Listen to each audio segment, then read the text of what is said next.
बिस्मिल्लाहिर्रहमानिर्रहीम। अस्सलाम वालेकुम दोस्तों, उम्मीद करता हूँ आप सब खैरियत से होंगे।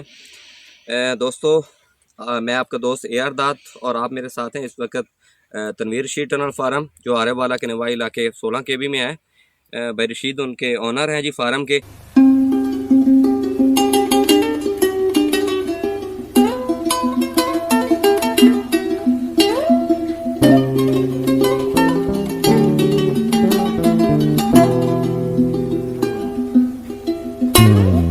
अस्सलाम वालेकुम रशीद भाई जी।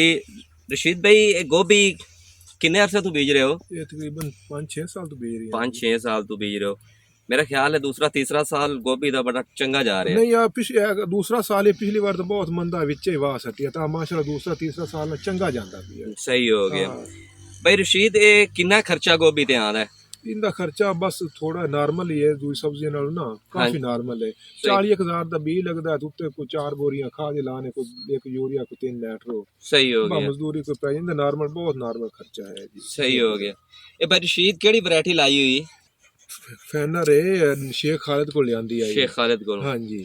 सही हो गया। ये भाई रशीद किन्ने दिनों की वैरायटी है? ये 120 दिन दी है जी, 4 महीने बाद। अच्छा 120 दिनों दी नहीं, जेडी हम दूसरी लाई है ना वो 100 दिन दी है, एक 90 दिन दी है, ते जेड़ा बी लाया है मुख्तलिफ बी लाए हैं ना। सही हो गया। मतलब 120 दिनों दा है जी। सही हो गया। गोभी दोस्तों 2-3 वैरायटियां लानियां चाहिए ने को, मतलब थोड़े दिन दी, फिर मिड टाइम दी, फिर लास्ट टाइम, मतलब ज्यादा टाइम दी, मतलब 2-3 सेगमेंट दी वैरायटी लानी चाहिए।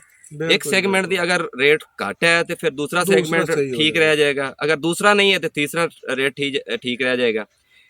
ते रशीद 3 वैरायटियां लाई हैं जी। सही हो गया। आपको बोला था मुख्तलिफ करते। ए भाई रशीद इनु खाद कितनी पाई जे? इनु मैं 3 नाइट्रो, एक यूरिया, एक डीएपी लाई है। सही हो गया।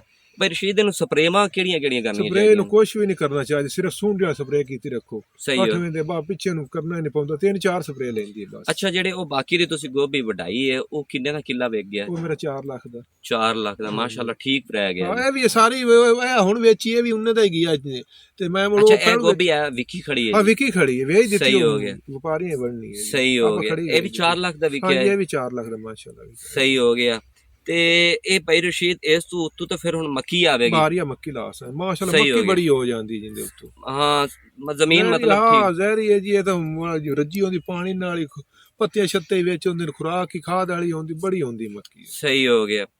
भाई रशीद पिछले साल तो मेरे ख्याल गोभी तुसी नहीं बीजी सी? नहीं पिछले साल नहीं बीजी। पिछले साल भी बड़ा रेट सी, 10-10 लाख का किला बिका है। सही हो गया। सही हो गया। दोस्तों उम्मीद करता हूँ आपको मेरी ये वीडियो पसंद आई होगी। वीडियो को जो है ना चैनल को सब्सक्राइब करना ना भूलिएगा और कमेंट्स में ज़रूर अपनी राय का इज़हार कीजिए। शुक्रिया।